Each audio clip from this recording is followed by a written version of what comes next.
Dans une vidéo diffusée sur ses réseaux sociaux, Brenda Biya dit se sentir menacée. Depuis la Suisse, elle affirme avoir entendu des propos inquiétants tenus selon elle par des proches du pouvoir. « Tu vas overdoser et tu vas mourir », rapporte-t-elle. La jeune femme annonce alors rompre tout lien avec sa famille. Elle le dit sans détour, « Je ne voterai pas Paul Biya ». Et elle va plus loin en appelant les Camerounais à ne pas réélire son père qu'elle accuse d'avoir fait souffrir, je cite, « assez de gens ». Personnalité très suivie, connue pour ses prises de parole publiques et son coming out, Brenda Biya n'en est pas à sa première déclaration remarquée. Mais à quelques semaines de la présidentielle, sa sortie prend une dimension politique inédite. La vidéo est massivement partagée et commentée sur les réseaux sociaux. Pour l'heure, aucune réaction officielle n'a été publiée ni par le Palais de l'Unité, ni par le parti au pouvoir. La scène se passe à Rumangabo, dans le Rutshuru, sous contrôle de la FCM 23. Dans ce camp militaire, plus de 7000 nouvelles recrues terminent leur formation. Parmi elles, des anciens policiers ou soldats congolais, selon le chef de la FCM 23, plus va-t-en-guerre que jamais. Regardez, nous ne dormons pas. La libération du pays est totale. Nous ne lâchons rien. Donnez-nous juste du temps, nous sommes en train de nous préparer. Le tribalisme, les histoires de corruption, nous allons en finir avec tout ça. Nous ferons tout pour que le Congo soit libéré. Un discours belliciste sur des images tournées directement par le groupe rebelle et dénoncées par le gouvernement congolais, qui rappelle que des pourparlers sont en cours. Mesdames et messieurs de la presse, nous sommes engagés dans un processus de médiation et nous avons, par exemple, déjà eu plusieurs réunions dans le cadre de mécanismes de supervision avec notamment américains, qataris et togolais, et tous les actes qui violent l'esprit, que ce soit de la déclaration de principe de Doha ou de l'accord de Washington, sont rapportés. En attendant, 2000 km plus loin dans les Kivu, la démonstration de force du M23 a tourné sur tous les réseaux sociaux. Les habitants suivent les informations, non sans angoisse, et s'interrogent sur l'attitude des dirigeants congolais. La FCM 23 vient de lancer plus de 7000 commandos sur le terrain. Ce n'est pas de la blague, ce n'est pas de la distraction. Apparemment, le Kinshasa aurait déjà sacrifié l'Est et se contente de la partie qu'il occupe jusque-là, d'autres provinces. Et apparemment, il sera en train de jouer la carte de la balkanisation. Voilà pourquoi nous continuons à appeler les partis concernés dans ce conflit à avoir pitié de la population. Malgré les négociations en cours à Doha, les affrontements se multiplient, encore récemment dans les territoires de Walikale et du Massissi, tandis qu'au sud Kivu, ce sont les Wazalendo qui ont combattu les FARDC ce jeudi. Bilan, 7 morts à Mwenga, selon la société civile locale.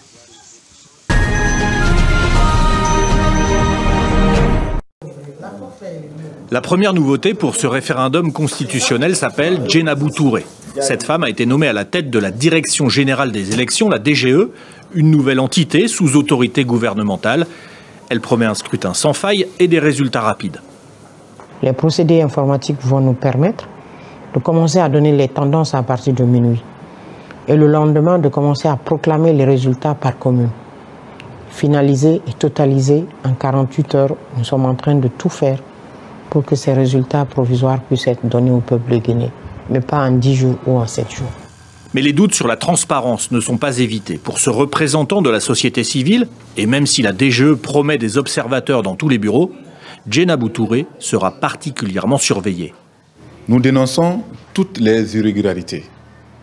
Et nous ne manquerons pas de dénoncer, même si ça concerne la directrice. Même réflexion chez cet analyste politique qui voit déjà les travers de l'organisation de ce vote. Est-ce que c'est une dame qui sera à même de dire non lorsqu'il s'agira de prendre une décision face à l'exécutif qui lui a porté au perchoir de la DGE? Le contexte politique n'est pas de nature à rassurer. Les deux principaux partis ont été suspendus ces dernières semaines, interdits de manifestation, donc de campagne. L'UFDG de Cellou Dalein Diallo a appelé au boycott du scrutin et même Alpha Condé a pris la plume sur ses réseaux sociaux. L'ancien président, en exil en Turquie, n'a pas de mots assez forts pour décrire le régime en place depuis le putsch et appelle lui aussi à un boycott. La réforme voulue par les autorités veut remodeler le paysage politique, avec la création d'un Sénat, un mandat de 7 ans renouvelable pour la présidence ou encore une forme d'immunité aux anciens présidents. Mais selon l'opposition, la Constitution ouvrirait la voie pour porter Mamadi Doumbouya au pouvoir. Parmi les opposants guinéens, nombreux sont en exil ou portés disparus. Des médias sont fermés et aucune campagne pour le non n'a vraiment eu lieu. Et pourtant, le Premier ministre voit dans ce référendum le moyen du retour à l'ordre constitutionnel.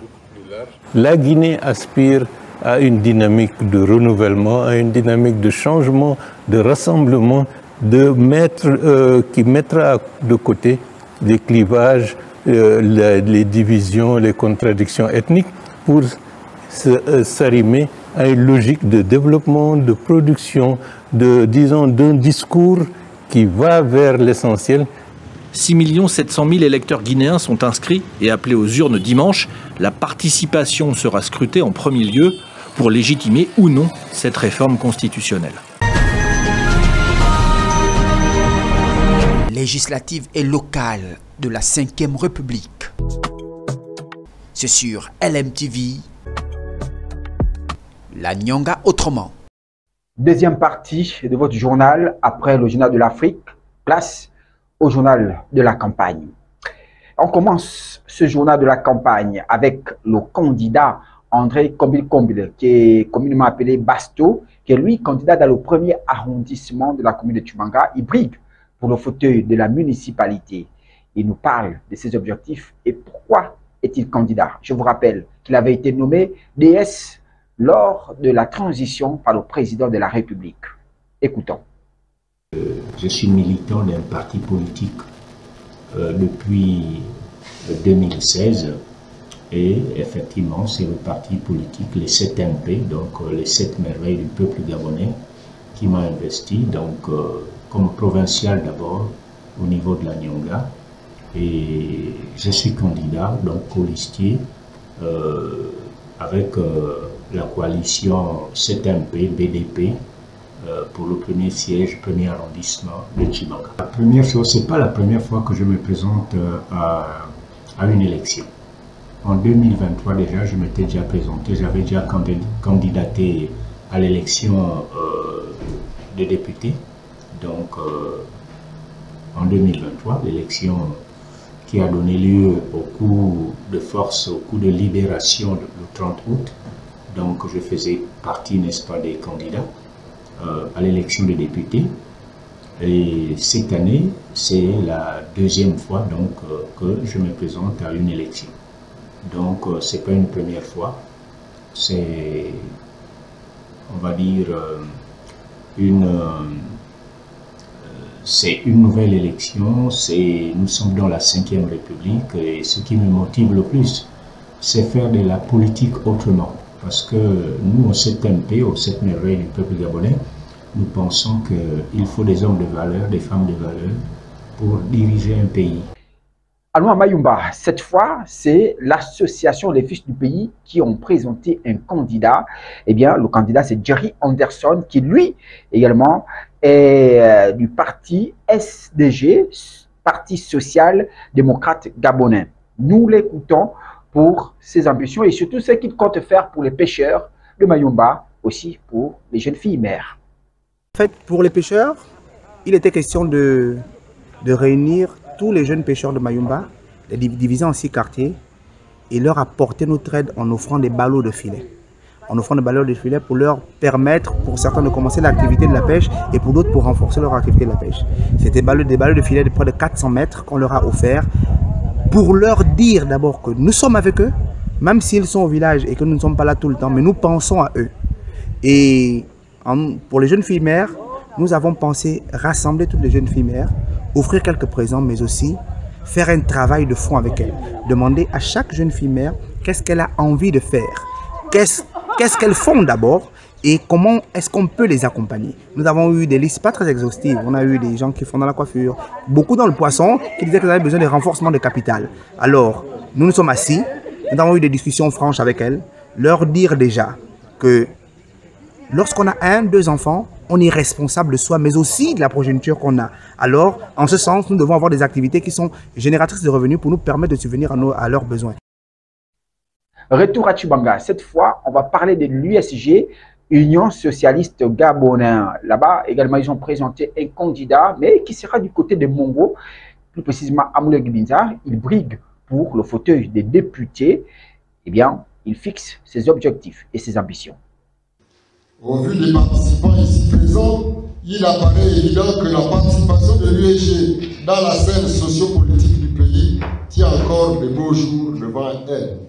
Nous devons donc saisir cette opportunité qui s'offre à nous aujourd'hui, et je le souhaite, dans une approche de complémentarité et de synergie, favorisant le concept gagnant-gagnant tel que prononcé dans l'allocution du président de la République, chef de l'État, son Excellence Brice Clotaire Oligui Nguema, lors de son séjour à la Maison-Blanche, et de nous approprier les recommandations de ce congrès. On reste à Mongo, cette fois, pour dire simplement que ce candidat de l'USG est tellement apprécié par les populations qui ont décidé de changer de paradigme. Ils ont dit oui à sa politique sociale et décident de le soutenir. Pour une première fois dans la Nyanga, on trouvait un fils de la Nyanga être responsable. Et il doit suivre ce que le président de la République a bien dit. Et il a bien dit tout ce que le président a dit. En tout cas, nous sommes fiers. En tout cas, nous lui donnons le courage. Il faudra qu'il essaie de faire son travail pour représenter notre province à l'Assemblée nationale. On va le soutenir. Et nous serons toujours derrière lui. Et nous l'avons même promis. Et on va faire le travail.